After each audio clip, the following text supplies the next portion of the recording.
오늘 본문 말씀은 시편 15편입니다. 구약성경 811쪽쯤에 있습니다.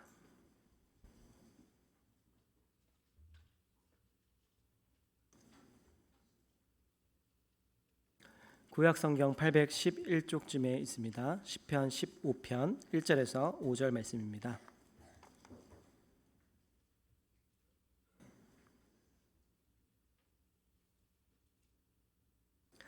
하나님의 말씀을 읽겠습니다.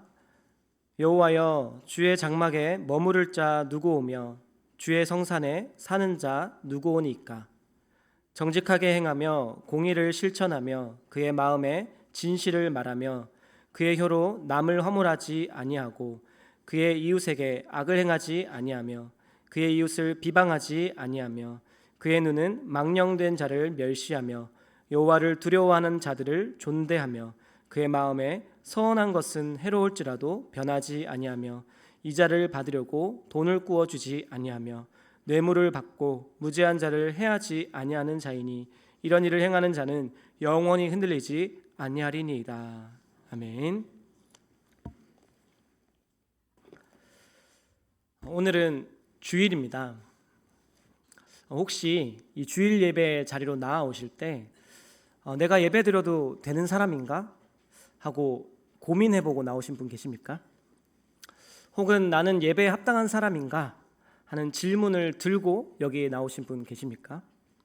나아가서 내가 나 같은 사람이 하나님의 자녀고 백성이라고 부름받아도 될까? 내가 하나님의 자녀라는 그 신분을 가져도 되는 사람인가? 하루하루 살면서 이런 질문을 던져보고 계신 분이 계신지 모르겠습니다. 오늘 시편은 다윗이 지었는데요. 다윗은 바로 이 질문을 우리 앞에 놓아두고 있습니다. 다윗은 1절에서 한 가지 질문을 던집니다. 누가 여호와의 장막에 머물 수 있고 누가 주의 성산에서 살 수 있는가 하고 묻고 있죠. 여호와의 장막 그리고 주의 성산은 같은 의미를 가지고 있는데 하나님께서 임재하시는 장소를 가리킵니다. 그러니까 이것은 1차적으로 하나님께서 찾아오시는 예배의 자리를 말하는 것입니다. 곧 다윗은 하나님의 임재가 있는 예배의 자리에 누가 머물고 또 거기서 누가 살 수 있냐 하고 묻고 있는 것이죠. 그런데 여기에는 조금 더 확대된 의미가 담겨 있습니다. 다윗이 머무를 수 있는 사람 또 살 수 있는 사람 이렇게 물어봤는데요. 머무르다 또 살다 이 두 단어는 원어로 보면 둘 다 거주하다 이런 의미가 있습니다. 그러니까 여기서 하나님의 성소에 잠깐 들어가는 그런 일을 말하는 것이 아니라 하나님의 임재 안에서 계속해서 거주하고 또 살며 머무르는 사람, 그 사람이 바로 누구냐 하고 묻고 있는 것입니다.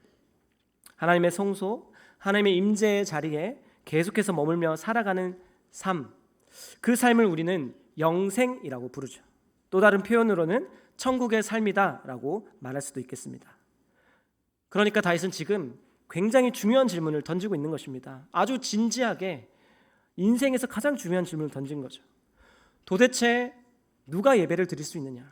더 나아가서 도대체 누가 천국의 삶을 누릴 수 있는 사람이냐라고, 도대체 누가 영생의 삶을 누리며 살 수 있는 사람이냐? 하나님의 임재 안에서 살아가는 사람은 누구냐? 하는 질문을 던지고 있는 것입니다. 이 질문이 너무나 중요한 질문이기 때문에 이 질문에 합당한 답을 찾는 것이 굉장히 중요합니다. 그리고 오늘 본문에서 다윗은 이 질문에 대한 대답을 2절에서 5절 상반절까지를 통해 풀어내고 있습니다. 앞서 읽어보셔서 아시겠지만 하나님의 임재 안에서 살아가는 사람들의 모습이 나오는데요. 이 사람들의 모습의 기준이라는 것이 굉장히 높습니다. 먼저 2절에 나오는 대로 정직하게 행하며 공의를 실천하는 사람이 하나님 임재 안에 거할 수 있는 사람입니다. 사회생활을 하다 보면 정직한 사람들을 좀 종종 보게 됩니다. 우직하고 거짓말을 잘 하지 않고 속이는 것을 태생적으로 어려워하는 그런 사람들이 있습니다. 타고난 성품이 그런 것이죠.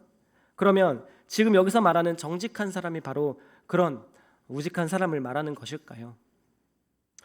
성경의 원어를 보면요, 이 정직하다라는 단어가 완전하다, 흠없는 이런 의미를 가진 단어입니다. 제사를 드릴 때 흠없는 제물을 드려야 한다고 레위기가 말하지 않습니까? 바로 그때 제물 앞에 붙어 있는 단어, 흠없는이라는 단어가 이 오늘 정직하다라는 단어와 같은 단어입니다. 흠이 없다는 것은요, 결함이 없다는 것이죠. 완벽하게 깨끗한 것이고 상태 자체가 온전한 것, 완벽한 것을 말합니다. 그러니까 완벽하고 결함이 없는 그런 사람이 하나님의 임재 안에 설 수 있는 것입니다. 온전한 사람, 이것이 핵심입니다. 시편 이 15편의 나머지 내용은요, 온전한 사람의 모습을 우리에게 보여주고 있는 것이죠. 온전한 사람이 예배할 수 있고 온전한 사람이 하나님의 임재 아래서 살아갈 수 있다. 이 진리는 너무 당연한 말입니다.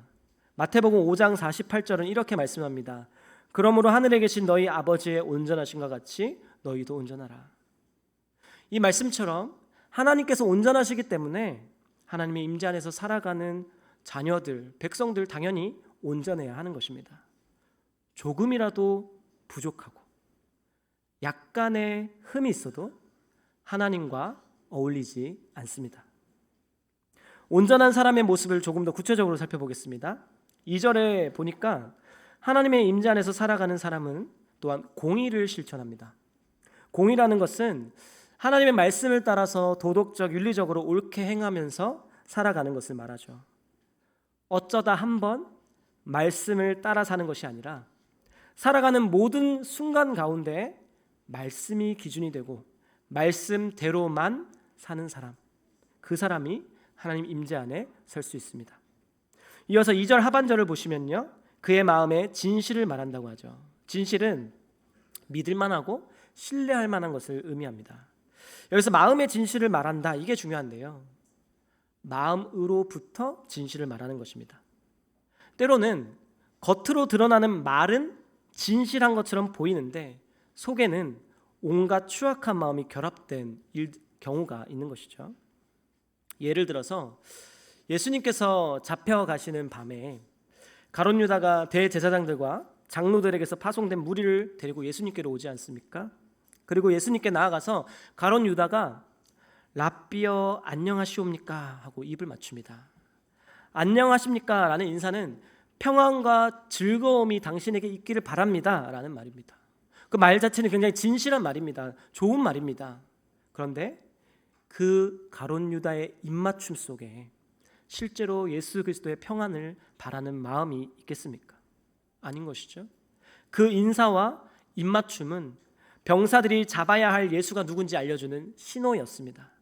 겉으로는 예수님을 위하는 표현처럼 보이지만 실상은 예수님을 팔아넘기는 행위죠. 이는 마음에 진실함이 없는 것입니다.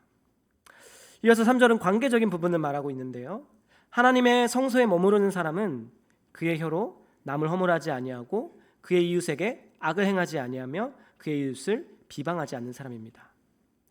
허물하는 것은 원어를 보면 중상하다, 염탐하다, 약간 다른 두 가지 의미를 지니고 있는데요, 중상하다는 것은 근거 없는 말로 헐뜯는 것을 의미하죠. 동시에 염탐하다는 의미도 있다고 했죠. 그러니까 이 두 가지를 같이 생각해 보면 허물한다는 것은 이런 겁니다.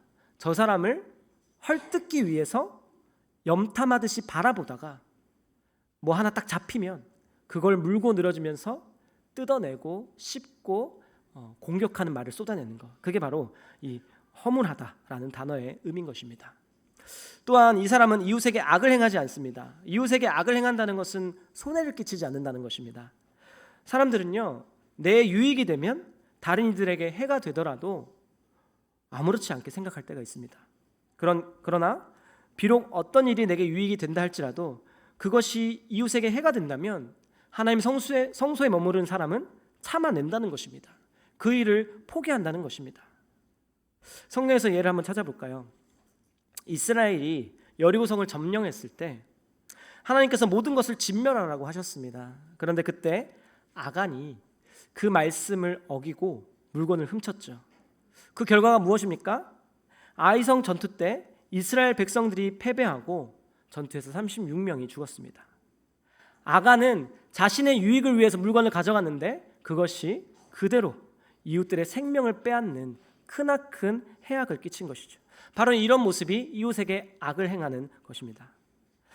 3절은 또한 이웃을 비방하지 않는 사람이 하나님 임재 안에 거한다고 말하는데요. 여기서 비방한다는 것은 앞서 나왔던 허물하는 것과 비슷해 보입니다. 그러나 조금 차이가 있는데, 여기서 비방은 다른 사람의 다른 사람의 인생에서 일어나는 그 일들을 보면서 조롱하고 비웃는 것을 의미합니다. 예를 들면 다윗이 압살롬에게 쫓겨서 도망가지 않습니까? 예루살렘에서 도망쳐 나오는데 그때 시므이라는 사람이 그 도망가는 다윗을 보면서 돌을 던집니다. 그러면서 이렇게 얘기하죠. 피를 흘린 자여, 사악한 자여, 네가 피를 흘렸기에 이런 화를 당하는도다. 조롱합니다. 저주합니다. 이 시므이가 바로 이웃을 비방하는 사람이라 할 수 있겠습니다. 그러나 하나님의 임재 안에 거하는 사람은요, 앞서 언급했던 것처럼 남을 허물하지도 않고 다른 사람에게 손해가 가는 일들을 하지도 않고 조롱하고 비방하지도 않는다는 것입니다. 4절에서 다윗은 망령된 자를 멸시하며 여호와를 두려워하는 자들을 존대하는 사람, 그 사람이 하나님 임재 안에 거한다, 이렇게 말하는데, 이 말씀대로 하나님의 임재 안에 거하는 사람은요, 누구를 가까이 해야 하고 또 누구를 멀리 해야 하는지를 아는 사람인 것입니다. 태초에 하나님께서 범죄한 아담과 하와에게 말씀을 주셨습니다. 뱀의 후손과 여자의 후손이 서로 원수 사이가 될 것이다 라는 말씀이죠. 이 말씀은 하나님을 신앙하는 사람들에게 분명히 적이 있다, 원수가 있다, 대적이 있다라는 것을 알려주고 있습니다. 그 말은요, 그 사람들을, 그 대상들을 피해야 한다는 것입니다. 멀리해야 한다는 것입니다. 도리어 싸워야 한다는 것이죠. 하나님의 임재 안에 거하는 사람은 바로 대적을 분별할 수 있는 것입니다. 피하를 식별할 수 있는 것이죠.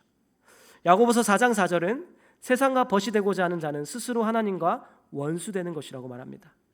하나님의 원수, 망령된 자를 가까이 하는 것은 스스로 내가 하나님의 원수입니다 라고 드러내는 반역행위라는 것입니다. 따라서 하나님의 임재 안에 거하는 사람은요, 망령된 자를 멸시하고 반대로 하나님을 두려워하는 자들, 하나님을 경외하는 자들을 존대하는 것입니다. 악을 짓도록 하는 사람들은 피하고 하나님을 가까이 하게 하는 사람들을 귀하게 여기는 것이죠. 4절에는 또 다른 조건이 나오는데, 그의 마음에 서원한 것은 해로울지라도 변하지 않는 사람이 하나님의 임재 안에 거하는 사람입니다.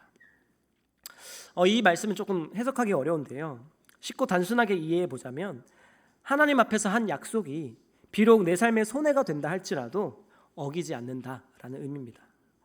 5절에서는 이자를 받으려고 돈을 꾸어주지 않는 것을 말하는데, 사람은 기본적으로 자기 이익을 위해서 움직이지 않습니까? 그러나 하나님의 임재 안에 거하는 사람은요, 하나님의 참된 백성은 자신의 이익을 위해서 움직이는 것이 아니라 사랑에 의해서 움직인다는 것입니다. 이것은 단순히 이자를 받냐 안 받냐, 이자 받는 게 죄냐 아니냐, 이런 문제가 아닙니다. 신명기 23장 20절을 보시면 타국인에게 내가 꾸어주면 이자를 받아도 되거니와 내 형제에게 꾸어주거든 이자를 받지 말라, 이렇게 말합니다. 여기서 형제는 이스라엘 백성들을 말하는 것이거든요. 타국인, 곧 언약 밖에 있는, 교회 밖에 있는 사람에게는 이자를 받아도 되는데 언약 안에 있는 형제에게는 이자를 받지 말라는 것이죠. 이자를 받는 그 행위가 악한 게 아닙니다. 이 말씀은 언약의 형제는 나의 이득을 취하는 대상이 아니라는 것입니다. 사랑의 대상이라는 것입니다. 부모가 자녀에게 10,000원을 빌려주면서 이자를 받지 않죠. 사랑의 관계이기 때문입니다. 마찬가지입니다. 하나님의 임재 안에 거하는 사람은 이익을 쫓기 위해서 사람을 대하는 것이 아니라 형제 사랑을 먼저 생각하는 사람입니다. 마지막 조건이 있습니다. 뇌물을 받고 무죄한 자를 해하지 않는 사람이 하나님의 임재 안에 거합니다. 이 말씀은 먼저 재판의 상황에서 적용되는 말씀입니다. 그러나 이것을 조금 확대해 보면 일상의 범주에서도 적용할 수 있습니다. 살아가다 보면 지인에 대한, 저의 개인의 지인에 대한 질문이 들어올 때가 있죠. 예를 들어서 저랑 친하게 지내는 어떤 목사를 향해서 다른 교회 목사님이 이 목사님 어떤 목사님이냐 저에게 물어볼 수 있지 않습니까? 그때 내가 친하게 지내는 그 사람이 친하다는 그 관계만으로 이 사람을 과하게 포장하고 꾸미고 또 없는 것을 있는 것처럼 말한다면 그것이 바로 이 뇌물을 받고 무죄한 자를 해하는 그런 경우와 유사한 관계가 되는 것입니다. 공평하게 정직하게 말씀의 기준으로서 사람을 평가를 내릴 수 있는 것, 그것을 해야 한다는 의미입니다. 앞서 여러 가지 조건들을 살피면서 어떤 사람이 하나님의 임재 안에 거하는지를 우리가 살펴보았습니다. 이러한 여러 가지 조건들을 가진 사람들이 하나님의 임재 안에 거하기 때문에 5절 하반부 말씀처럼 그 사람은요 영원히 흔들리지 않습니다. 영원한 반석이신 하나님 안에서 거주하며 살아가기 때문이죠. 그러면 이제 이 다윗의 질문을 우리에게 던져볼 차례입니다. 사랑하는 성도 여러분, 우리는 지금까지 살핀 이 말씀의 사람입니까? 우리는 흠이 없고 공의를 행하고 남을 허물하지 않고 악을 행하지 않고 비방하지 않습니까? 우리는 하나님의 대적들을 미워하고 하나님을 섬기는 사람을 사랑합니까? 우리는 하나님 앞에서 신실하게 약속을 거행합니까? 우리는 내 유익을 쫓는 일보다 형제를 사랑하기에 힘쓰고 있습니까? 우리의 관계와 판단은 공평합니까? 과연 정말 우리는 그런 사람입니까? 저는 너무 명백하게 그런 사람이 아닙니다. 저는 이 시편의 말씀처럼 정말 살고 싶지만 그럼에도 불구하고 저에게는 명백한 흠이 있고 공의를 행하지 못할 때가 너무 많고 남을 허물할 때도 많습니다. 이웃에게 해를 끼칠 때가 있고 비방할 때가 있고 하나님의 사람들을 사랑하지 못할 때가 있습니다. 신실하게 약속을 이행하지 못할 때가 있고요, 진실로 형제를 사랑하고 공평하게 대하지 못할 때가 있습니다.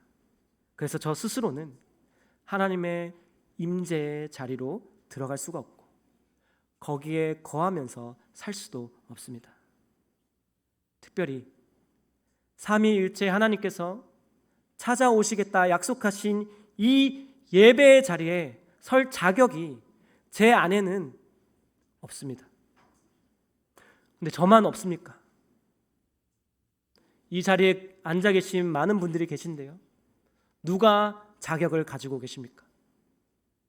우리 중에 한 명이라도 이 시편이 말하는 모든 것을 가진 사람이 있을까요? 그렇다면 과거에 이 시편을 불렀던 이스라엘 백성들은, 또 이 시편을 기록했던 다윗은 도대체 어떻게 이런 시편을 지었을까요? 자신은 모든 것을 다 만족시키기 때문에 자랑하려고 이 시편을 지었을까요? 백성들은 너무나 의로워서 이 시편을 노래로 불렀을까요? 이스라엘 백성들은 저희와 달리 너무나 경건한 사람들이었을까요? 흠이 없었을까요? 그렇지 않습니다. 그들에게도 흠이 산더미입니다. 그럼에도 불구하고 이 시편을 노래하면서 성전으로 들어가고 성전에 머물렀습니다. 하나님의 백성으로 꿋꿋이 살아갔습니다. 무엇이 그것을 가능하게 했습니까? 이스라엘 백성들은요, 성전으로 나아갈 때 결코 빈손으로 나아간 적이 없습니다. 그들 곁에는 언제나 희생 제물이 있었습니다. 그 희생 제물이 있었기 때문에 담대하게 하나님의 임재를 바라면서 임재의 자리로 나아갈 수 있었던 것이죠. 우리도 마찬가지입니다. 우리도 희생 제물과 함께 예배의 자리로 나아갑니다. 그 희생 제물 위에서 하나님과 함께 살아갑니다. 무엇이 이 놀라운 하나님의 임재를 누릴 수 있는 길을 열어 주었습니까? 예수 그리스도의 십자가 제사입니다. 예수 그리스도께서 우리를 위한 희생 제물이 되셨습니다. 예수님이 그 많고 많은 우리의 허물과 죄악들을 대속하셨습니다. 그래서 우리가 하나님의 임재 자리로 나아갈 길을 얻었고 담대함을 얻었습니다. 그러나 단순히 대속한 은혜로 충분한 것이 아닙니다. 우리는 여전히 죄를 짓는 연약한 존재이기 때문입니다. 용서 받아놓고도 또 죄를 짓는 존재이기 때문입니다. 우리에겐 하나님의 임재 안에서 계속해서 머물고 살아갈 만한 의로움이 전혀 없습니다. 오늘 시편이 말하는 그런 모습들을 우리는 스스로 힘써도 살아낼 수가 없습니다. 그렇게 사실상 우리는 천국 백성이 아닙니다. 하나님의 임재 안에서 살아가는 백성의 모습은 우리의 모습이 아닙니다. 그래서 우리 주 예수 그리스도께서 우리를 대신하여서 죽으셨을 뿐만 아니라 우리를 대신하여 진실로 의로운 삶을 사신 것입니다.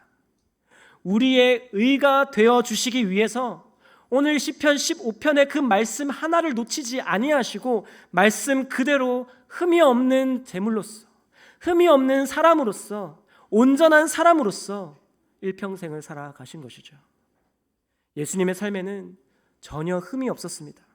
예수님께서는 늘 공의를 실천하셨습니다. 하나님의 말씀을 어기신 적이 없으십니다. 심지어 하나님의 뜻을 따라 죽기까지 순종하셨습니다. 예수님께서는 이득을 얻기 위해 은혜를 베푸신 적이 단 한 번도 없으시고 도리어 우리를 살리시려고 늘 자신의 유익을 포기하며 자신의 생명까지 내어주시며 사역하셨습니다. 또한 모든 사람을 공평하게 대하셨고 바라보셨고 사랑하셨습니다. 예수님이야말로 주의 장막에 머무르는 유일하신 분이시고 주의 성산에 사는 자가 되십니다. 예수님께서 바로 이 의로운 사람이 되셨기 때문에, 예수님이 우리의 의가 되어 주셨기 때문에 우리가 이제 그리스도 안에서 장막에 거주할 수 있습니다. 주님의 성산에서 살아갈 수 있습니다. 예수님께서 자신의 의를 우리에게 전가하셨기 때문에 이제 우리가 이 놀라운 예배의 자리에 머물 수 있게 되었습니다. 예배에서 찾아오신 삼위 하나님과 교제할 수 있게 되었습니다. 그분의 말씀을 듣고 우리는 찬양할 수 있게 되었습니다. 그뿐만 아니라 우리 일상의 모든 삶이 그리스도 안에서 천국의 삶이 되었습니다. 이 모든 것이 그리스도 예수 안에서 가능하게 되었습니다. 우리는 예수님의 십자가를 통해서 하나님의 임재의 자리로 나아갑니다. 그리고 우리는 예수님의 의로움을 입고 하나님 임재 안에서 살아갑니다. 성도 여러분, 만약 우리가 정말로 그리스도 예수 안에 거하고 있다면 오늘 이 시편의 어마어마한 이 높고 높은 기준들은, 이 모습들은, 이 말씀들은 이제 우리의 모습이 될 수 있는 것입니다. 그리스도 안에 거할 때 우리는 시편의 말씀들에, 우리에게 이 시편의 말씀들은 간절한 소원이 됩니다. 우리에게 온전한 자가 되기 바라는 소원을 가지고 힘쓰는 사람이 됩니다. 그러나 앞서 말씀드린 것처럼 우리의 노력으로 온전한 삶을 살아갈 수가 없죠. 그래서 예수 그리스도께서 우리에게 성령을 주셨습니다. 성령 안에서 우리는 그리스도 예수님을 닮아갑니다. 정말로 닮아갑니다. 거룩하게 됩니다.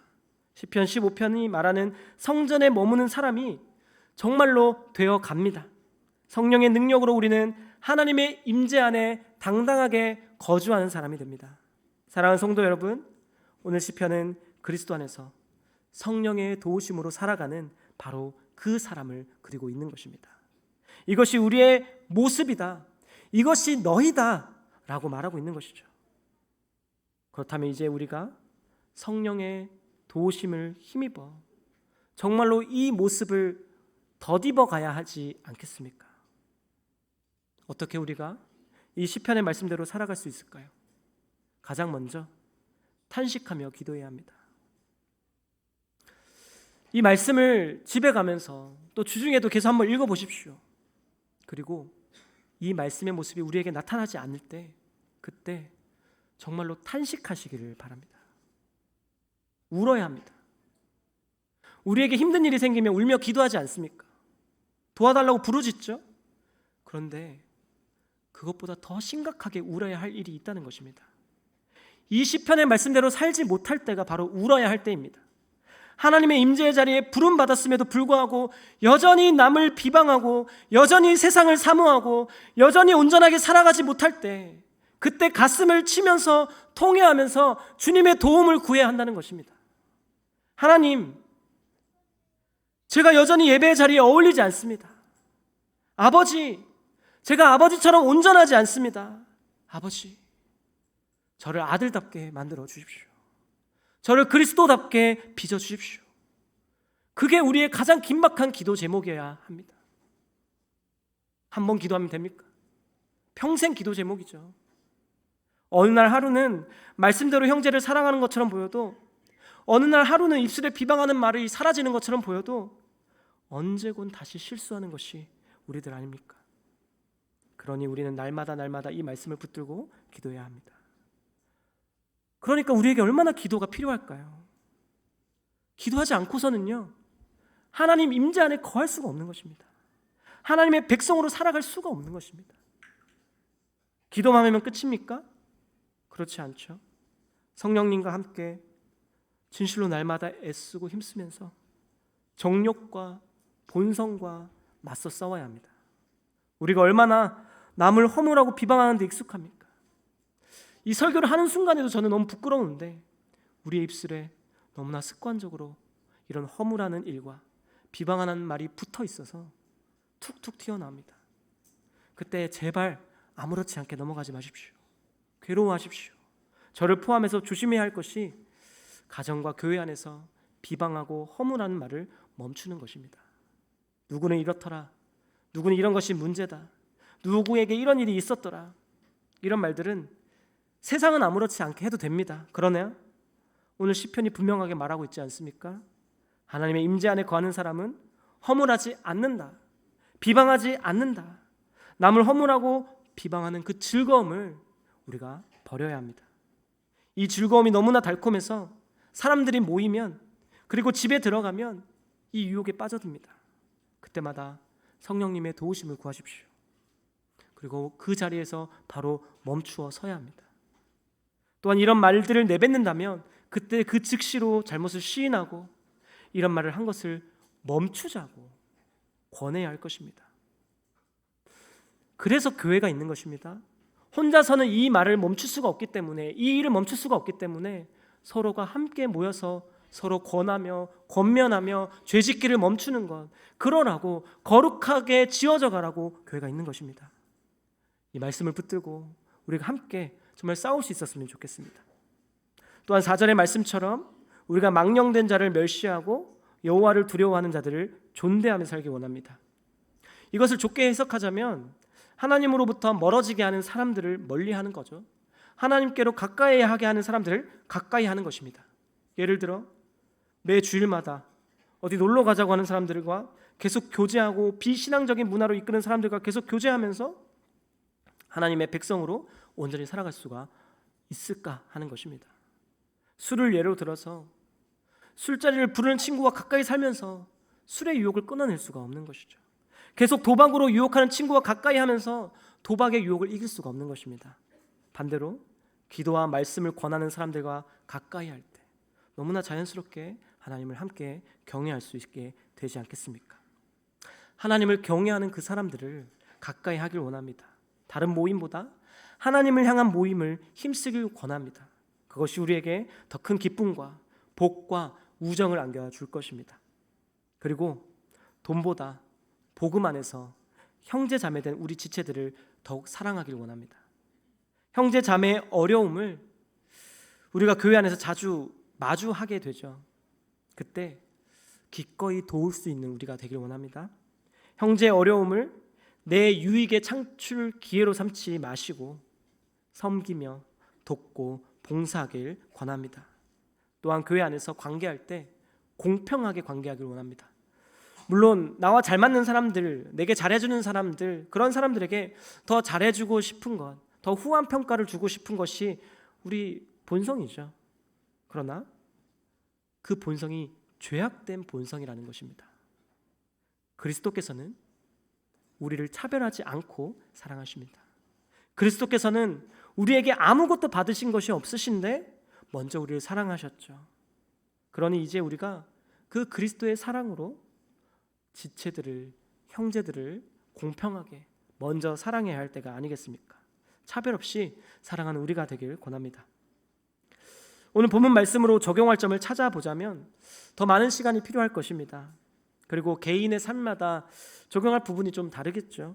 이런 부분, 어떤 부분은 잘 되는 분이 있는데 또 다른 부분은 잘 안 되는 부분이 있을 것이고, 그것이 서로 조금 다를 것입니다.